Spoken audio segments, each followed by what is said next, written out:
I-describe niyo po sa akin, paano po nangyari? Unti-unti po bang lumabo yung paningin or bigla na lang totally nawala? Nung nagpunta ko sa Opta, yung palang left eye ko, hindi na nakakakita.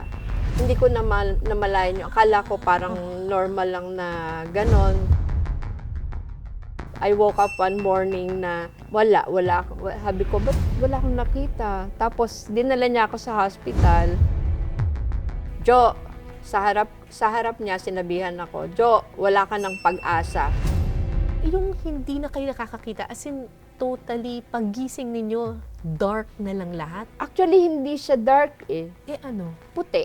Yun nga yung conception ng Puti. ibang mga nakapag-blind, madilim. Madilim? Hindi. Puti. Ito ngayon, talaga puti. Walang kulay. Basta as if naka-face ka sa wall na puti. Dalawa pala yon. Forget everything and run. Oo, tatakas ka na lang, di ba? Tatakas ka na lang. Oo. Or face everything and rise. Oo. Parang it's okay to Pagtagumpayan fall. mo. It's okay to fall. Pagtatagumpayan mo ito. Pero kailangan tumayo ka.